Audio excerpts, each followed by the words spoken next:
Good evening, I'm Alex Dunlop. Norfolk police have launched a murder investigation after a 68-year-old woman died following reports of a fire at her home. Officers were called on Friday morning to Cherwell Way in Galston. A post-mortem examination has revealed that Linda Hood died from compression to her neck. A teenage boy has been charged with the murder of 16-year-old Hamza Hussain, who died outside a school in Luton. Around 2,000 people gathered in a park yesterday for his funeral. He died from stab wounds. A man in his 20s who fell from a second-floor window of a pub in Newmarket has died. Police were called just before 1 o'clock this morning to the Golden Lion on the High Street. His death is not thought to be suspicious, but has been treated as unexplained.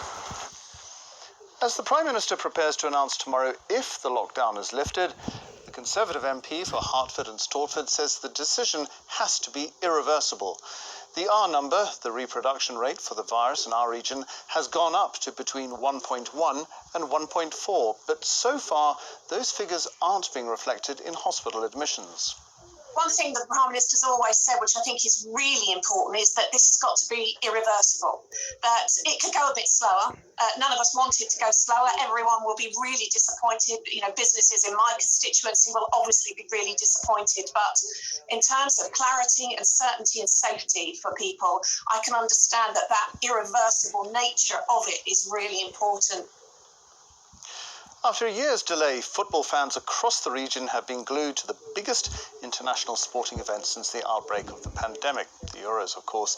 Now, they were warned not to ignore COVID restrictions. Our reporter Jenny Kirk joined 300 of them in Norwich. Even before the match started, the excitement of an afternoon of watching it with other fans for the first time in a long time was clear to see. This area on an industrial estate in Norwich transformed into the England fan park for the duration of the Euros. It's just nice to be amongst people again and just hear the noise, the sound. It's so good. So nice. Very good nice to see everyone here. Great time.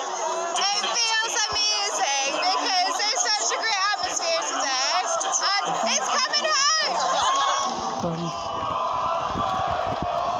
This more than anything else in the world, I think. Getting people together, having the community together and sort of reuniting people through football. To make it safe and legal, it was a ticketed event with table service for groups of no more than 6, hand wash and masks much in evidence, and a one-way system.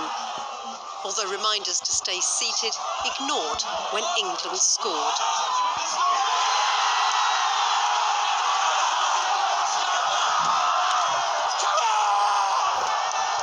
Today's match, thankfully, less dramatic than Denmark's last night with the collapse of their player, Christian Eriksen. Colchester and Southend United among the teams sending him messages of support. One of the worst things I've ever seen. I was sat on my sofa just shocked. I couldn't take my eyes away from it. That was horrible. Absolutely horrible. Afterwards, celebrations continued down the main road towards the city, the police swift to act, as beer, sunshine and a good result proved too heady a mix for some.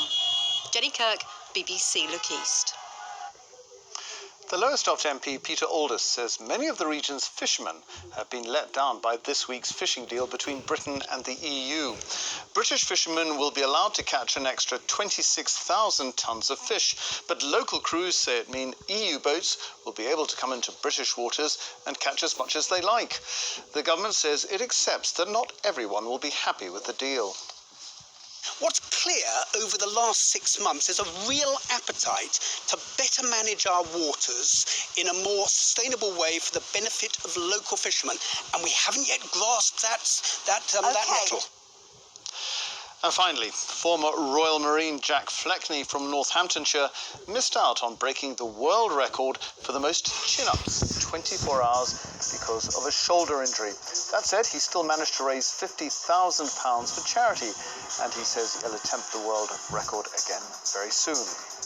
Impressive. Now for the weather, here's Gillian. Hello there, good evening. Well, a beautiful day across the region today. Lots of blue sky and sunshine. We've had some wonderful Weather Watch pictures sent in from you. There's the beautiful Northamptonshire countryside in the background. Plenty of blue sky. And looking ahead to tonight, it is going to stay very mild indeed. Some temperatures in parts of the region could still be at 15 or 17 Celsius. So looking ahead to Monday, a very warm start once again. Plenty of blue sky and sunshine to come through the day. Just a little more variable cloud, I think, towards the afternoon, but temperatures still up to 28 Celsius. Now, it's high pressure that's driving our weather over the next couple of days, staying largely dry and settled even as we look towards Tuesday. It's not really until we get to the middle of the week, into Wednesday and Thursday, that we are going to start to see a little change. Things will get a little cooler, and we are expecting some heavy, potentially thundery showers in the forecast as well. Wow. Just a quick reminder, referring to the football, if you do have any photos, if you've decorated your house or you've gone all out with bunting, do let us know on that address below. That's it for now. We're back bright and early tomorrow morning from 6:25. Good night. Hello there. It's been a very warm day today. At Wembley for the England game, it was 28 degrees. Tomorrow, further north at Hampden for the Scotland game, it's going to be much, much cooler, and it'll be breezy too. Many parts of the country will be cooler tomorrow. The cooler air arrives tonight in Scotland and Northern Ireland after this rain, which is heavy for a while, but becomes lighter as it moves southwards. A warm night, though, for England and Wales. For East Anglia, Lincolnshire, the East Midlands, temperatures may be no lower than 17 degrees tonight.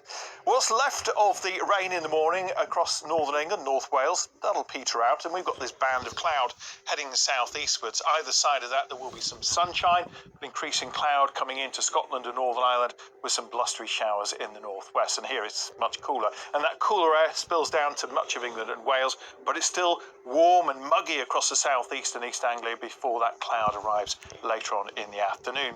Most of the cloud on Tuesday will be coming in on a freshening breeze to Scotland and Northern Ireland, where we'll see some more rain in the northwest. For England and Wales, again, it's going to be dry with lots of sunshine, not as hot in the southeast, but for many other parts of the UK, temperatures may be a little higher on Tuesday.